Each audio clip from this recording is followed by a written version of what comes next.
ठीक है। तो जल क्या है, लेटिस एक नेटवर्क बनाकर रहता है और इसी की वजह से इसमें क्या होता है, सभी अणुओं का घुल जाते हैं, सभी अणु इसमें घुल सकते हैं। तो पहला हमने बोला कि जल क्या है, एक ध्रुवीय अणु है, एक ध्रुवीय मॉलिक्यूल है, पोलर मॉलिक्यूल है, ठीक है ना। और इसमें पोलैरिटी यानी कि ध्रुवीयता रहती है, और ध्रुवीयता किसकी वजह से रहती है, ये हमने बात कर दी। अब हम दूसरा बात करते हैं कि जल एक सार्वत्रिक विलायक है। तो इसके बारे में हम इसमें ही कह सकते हैं, दूसरा भी इसी से समझ में आता है कि जल एक यूनिवर्सल सॉल्वेंट है या सार्वत्रिक विलायक है।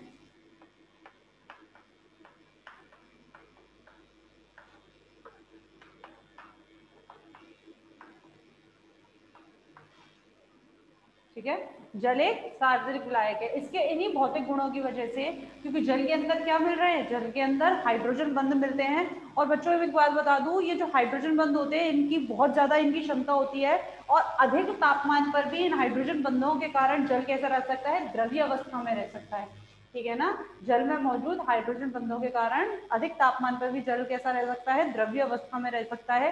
जल में आसंजन और ससंजन बल दोनों मिलते हैं। आसंजन और ससंजन बल यानी कि खुद के साथ भी, यानी कि जल के अणु अपने साथ भी बल शो करते हैं, आपने देखा, मैंने भी बताया आपको, हाइड्रोजन बंध या अपने साथ भी उनमें सहबंध मिल रहे हैं, ठीक है ना। और दूसरों के साथ भी ये बंध शो करते हैं, दूसरों के साथ भी ये बॉन्ड फॉर्मेशन करते हैं, ठीक है ना। तो आसंजन और ससंजन बल, मैं आपको ये चीज आपको वहां पढ़ाऊंगी जब हम रसारोहण पढ़ेंगे, एसेंट ऑफ सेल, उस टाइम पर ये बहुत काम आता है। जल के अणुओं में आप देखेंगे, जल के जो अणु होते हैं वो खुद के साथ भी शो करते हैं, खुद के साथ भी बॉन्डिंग शो करते हैं, और वही जल के अणु जाइलम की कोशिकाओं के साथ, ठीक है ना। जाइलम क्या है, जाइलम पानी को ले जाने वाला, ठीक है, पानी को ले जाने वाला और भोजन को ले जाने वाला फ्लोएम पादपों में। तो जाइलम के साथ क्या करते हैं, ये जाइलम के अणुओं के साथ भी बंधता शो करते हैं, दर्शाते हैं। तो हम ये कहते हैं कि आसंजन और ससंजन बंधता है। तो इसीलिए क्यों, क्योंकि इसके अंदर क्या पाया जाता है, हाइड्रोजन बंध पाए जाते हैं, और इसी कारण जल क्या है, अधिक तापमान पर भी कैसा रह सकता है, जलीय अवस्था में रह सकता है, द्रव्य अवस्था में रह सकता है। इसलिए हम कहते हैं कि जल क्या है, एक सार्वत्रिक विलायक है। ठीक है, क्लियर। दूसरा पॉइंट आपको, जल क्यों एक सार्वत्रिक विलायक है। अच्छा, उसके बाद हम बात कर लेते हैं आपसे इसकी जल की ऊर्जा की। तीन टाइप की ऊर्जा हम इसमें बात करेंगे, जल की उच्च विशिष्ट ऊर्जा, जल के संलयन की उच्च ऊर्जा, और वाष्पीकरण ऊर्जा।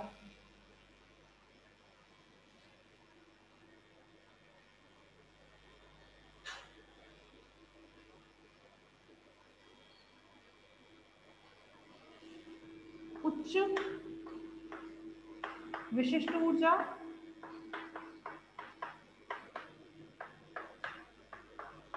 उच्च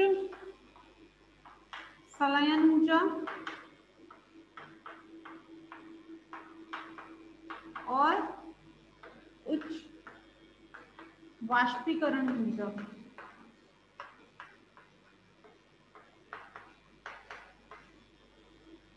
ठीक है, तो ये तीन ऊर्जा हम बात करते हैं, उच्च विशिष्ट ऊर्जा, उच्च संलयन ऊर्जा, उच्च वाष्पीकरण ऊर्जा। अब इनकी हम क्या बात कर सकते हैं, उच्च विशिष्ट ऊर्जा, यानी कि जो मैंने अभी आपको थोड़ी देर पहले बताया था, यानी जब जो जल है इसमें बहुत ज्यादा क्षमता होती है तापमान की, और इसी वजह से जल क्या है, इसके अंदर क्रियाएं चलती रहती है। आपने देखा होगा, ऐसा थोड़ी ना बहुत ज्यादा गर्मी पड़ेगी तो हम मर जाएंगे, या बहुत ज्यादा गर्मी पड़ेगी तो प्लांट, भाई एक टाइम के बाद हम ये कह देते हैं प्लांट के अंदर की बहुत ज्यादा जब तापमान हो जाता है, बहुत ज्यादा बढ़ जाता है, तो प्लांट मुरझा जाते हैं। लेकिन मुरझाना और मरना दो चीज अलग हो जाती है। मुरझाना क्या होता है कि जब अवशोषण से ज्यादा वाष्पोत्सर्जन होने लगता है, उस टाइम पे प्लांट, उस टाइम पे पादप क्या हो जाते हैं, मुरझा जाते हैं। लेकिन जैसे ही ये रेशियो बराबर होता है, यानी कि वाष्पोत्सर्जन उतना ही हो जितना अवशोषण होता है, वैसे ही पादप दोबारा से अपनी पहले जैसी स्थिति में आ जाते हैं।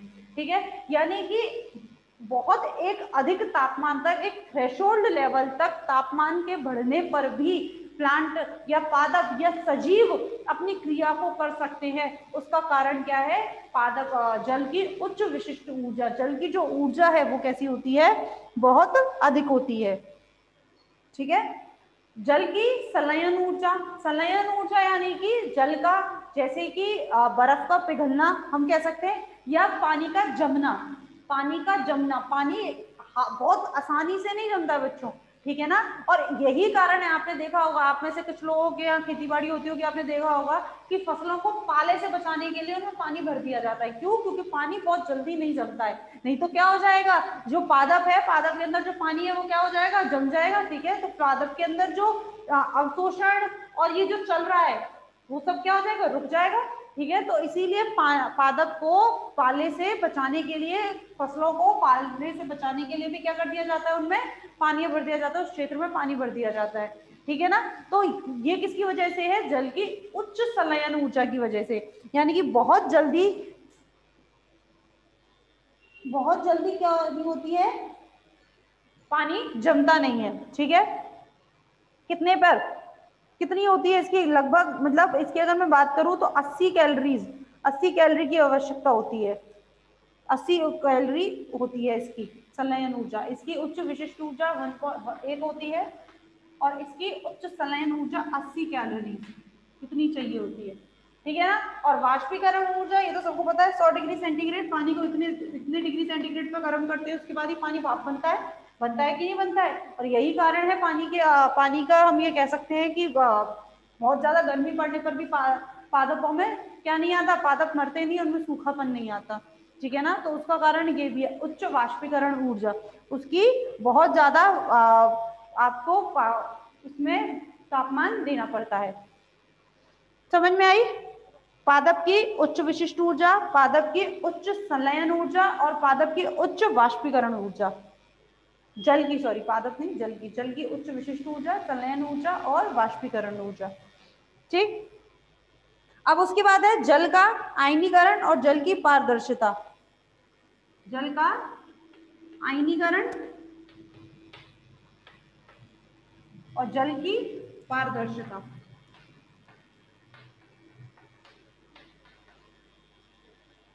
आयनीकरण और पारदर्शिता, इसके बारे में अगर बात करें तो आयनीकरण तो हम जानते ही हैं, जल का होता है कि नहीं होता है, H2O है। अगर तो जल में अगर बात करें तो H+ और OH-। पानी में अगर हम बात करें तो पानी में जो अणु है वो कैसे रहेंगे, H+ और OH-। आयंस कैसे रहेंगे, H+ और OH-, यानी कि पानी में क्या मौजूद होते हैं, आयन मौजूद होते हैं। इसका मतलब ये क्या कर लेता है, दूसरे आयंस के साथ क्या कर सकता है, कंपाउंड फॉर्म कर सकता है, कंपाउंड बना सकता है। तो ये क्या है, जल का आयनीकरण। इसलिए हम कहते हैं कि जल में कोई भी आयन भी आसानी से क्या कर सकता है, घुल सकता है, ये कहलाता है जल का आयनीकरण। और जल की पारदर्शिता, ट्रांसपेरेंसी, जल की पारदर्शिता क्या होती है, आपने देखा होगा कि जल क्या है, पारदर्शी है, ट्रांसपेरेंट है या नहीं है भाई, ऑब्वियस बात है। आप देखिए जल बिल्कुल साफ होता है नहीं होता पानी, वो एक अलग बात है, नाली का पानी देखने मत पहुंच जाना। ठीक है, वैसे जल क्या है, ट्रांसपेरेंट है, बिल्कुल साफ है। तो ये भी क्या है, ये भी इसकी यूं ही नहीं है कि पानी बस हर चीज यूं ही नहीं होती है, ये भी उसका एक विशेष गुण है। क्यों? क्योंकि क्या होता है, जैसे कि हमारी बॉडी के अंदर आप कह सकते हैं, हमारे शरीर के अंदर आप कह सकते हैं, या मैं पादप के शरीर की बात कर रही हूँ, तो पादप के शरीर में भी क्या होता है, पादप के शरीर में भी क्या है, पादप के शरीर में जल, जैसे मैं बात करूं हरित लवक की, हरित लवक, क्लोरोप्लास्ट,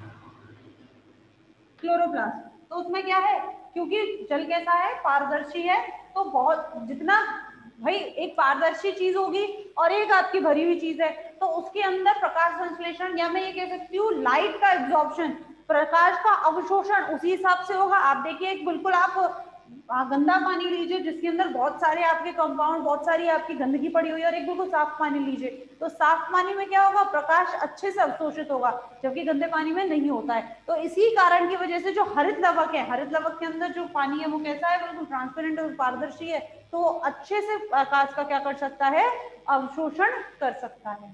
आगे बात समझ रहे सबको? ठीक है, जल का आयनीकरण और जल की पारदर्शिता क्लियर है बच्चों? देखो मैं आप लोगों से फिर बार बार कहती जा रही हूँ, अगर आप लोगों को दिक्कत आती है, कुछ भी प्रॉब्लम आती है, तो आप पूछ सकते हैं। ठीक है ना, आप लोगों को चैट बॉक्स में आपको बोला हुआ है, बताया हुआ है, इससे मुझे भी ये समझाने में पता रहती है कि भाई बच्चों को समझ आ रहा है नहीं आ रहा है, क्योंकि हम लोग एक दूसरे से बात तो कर नहीं सकते, तो आप इसमें बता सकते हैं मुझे कि मैम हमको इसमें डाउट आ रही है, या आप इस तरह से। ठीक है, चैट बॉक्स का पता चल जाता है मुझे, उसकी आप टेंशन मत लीजिए, पर आप बता दीजिए। ठीक है बच्चों, तो ये होते हैं आपके जल के विशेष गुण। अब अगली बात करते हैं हम किसकी, पारगम्यता की। पारगम्यता की बात करते हैं।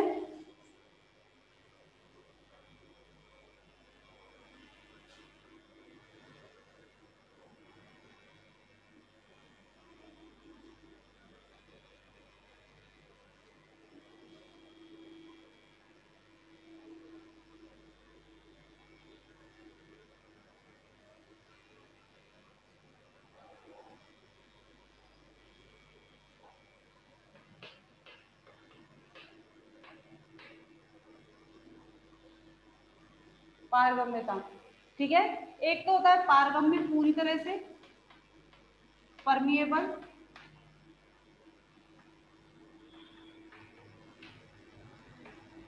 एक है अर्धपारगम्य,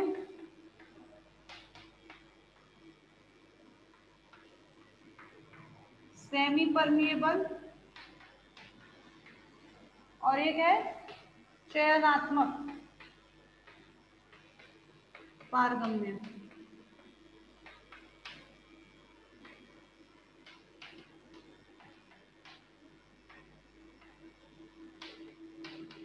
सिलेक्टिव परमिएबल, ठीक है। ये तीन चीजें हो सकती हैं, पारगम्य, परमिएबल, अर्धपारगम्य, सेमी परमिएबल, और चयनात्मक पारगम्य, सिलेक्टिव परमिएबल। मैम 50 मिनट की, ठीक है। तो ये क्या है, पारगम्यता से परमिएबिलिटी, यानी कि आपने देखा होगा पारगम्य क्या कहते हैं, पारगम्यता, पारगम्यता हम किसको कहते हैं, किसी भी अणुओं का या किसी द्रव्य का, विलायक का, विलय का कोशिका के द्वारा अवशोषित होना, यानी कि कितनी क्षमता है, किस तरीके से कोई अणु है, कोई द्रव्य है, कोई ठोस पदार्थ है या कुछ भी है जो उस कोशिका से जा रहा है, कोशिका उसको अवशोषित कर रही है, यानी कि बाहर जा रहा है चाहे अंदर जा रहा है, तो वो क्या कहलाती है, उस कोशिका की पारगम्यता कहलाती है। और ये तीन तरीके की हो सकती है, यानी कि कोई कोशिका या कोई कोशिका झिल्ली या कोई कोशिका भित्ति पूरी तरह पारगम्य है, अर्धपारगम्य है और चयनात्मक पारगम्य है। अब पूरी तरह दो होते हमारे, विलय और विलायक होते हैं कि नहीं होते, विलय और विलायक, सॉल्यूट और सॉल्वेंट, ठीक। पारगम्य कौन होते हैं, जो इन दोनों के लिए हो, यानी कि चाहे विलय है चाहे विलायक है, यानी कि चाहे सॉल्यूट है और चाहे सॉल्वेंट है, दोनों की दोनों क्या हो सकते हैं इसमें से, दोनों की दोनों इसमें से जा सकते हैं, आ जा सकते हैं, वो क्या हो जाते हैं, पारगम्य, पूर्ण पारगम्य। और ये कौन होती है, हमारी कोशिका भित्ति, कौन है हमारी कोशिका भित्ति, पादप की कोशिका भित्ति क्या होती है, पारगम्य, पूर्ण पारगम्य, ठीक। उसके बाद है अर्धपारगम्य, अर्धपारगम्य क्या होती है, जो विलय को ना करे, केवल किसको करे, विलायक को करे, ठीक है। अर्धपारगम्य कौन सी होती है, जो विलय को ना करे, केवल विलायक को करे, वो अर्धपारगम्य होती है। चयनात्मक पारगम्य, चयनात्मक पारगम्य होती है जो विलायक को तो करती है लेकिन विलय को कर भी सकती है या नहीं भी कर सकती है, ये विलय पर निर्भर करता है, यानी कि किस तरीके का आयन है, क्या चीज है, तो उसको उस तरीके से अगर वो आ सकती है या नहीं आ सकता, ये कैसा, ये किस पर डिपेंड करता है, किस पर निर्भर करता है, उस विलय पर डिपेंड करता है। अगली बात समझ में, तो ये होती है इसकी पारगम्यता। अच्छा, और एक कोशिका एक समय पर तीनों हो सकती है, यानी कि एक कोशिका पारगम्य भी हो सकती है, अर्धपारगम्य भी हो सकती है और चयनात्मक पारगम्य। पारगम्य तो हम कहते हैं हर कोशिका में अगर मैं पादप,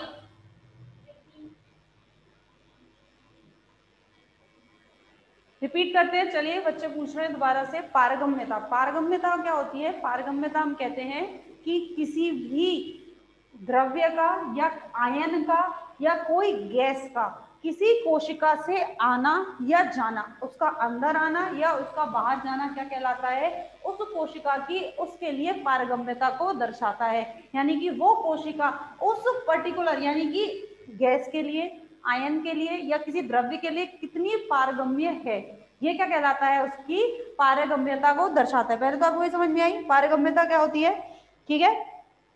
अब पारगम्यता तीन प्रकार की हो सकती है, ठीक है, पारगम्य, अर्धपारगम्य और चयनात्मक पारगम्य। पारगम्य या इसको मैं पूर्ण पारगम्य भी कह सकती हूँ, इसको पारगम्य या आप पूर्ण पारगम्य भी कह सकते हैं, यानी कि ऐसी कोशिका या सॉरी ऐसा कोई जो पूरी तरह से है, चाहे हम कोशिका की बात कर रहे हैं किसी की, चाहे कोशिका भित्ति की बात कर रहे हैं, चाहे मैं कोशिका झिल्ली की बात करूं, किसी भी चीज की बात कर रही हूँ, लेकिन पूरी तरह पारगम्य है, यानी कि वो विलय और विलायक दोनों के लिए क्या कर सकती है, दोनों को ही अपने अंदर से आने जाने की अनुमति मैं कहती हूँ कि प्रदान कर सकती है, ठीक है।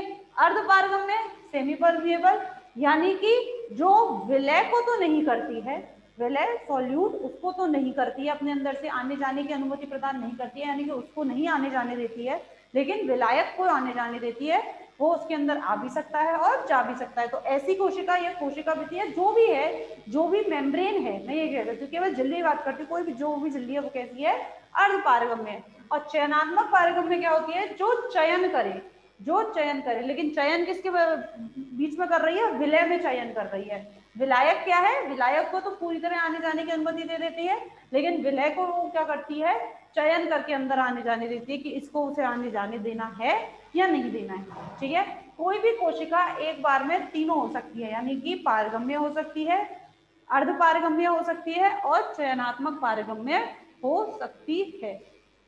अब आ गया समझ में, बोलो, क्लियर है बच्चों?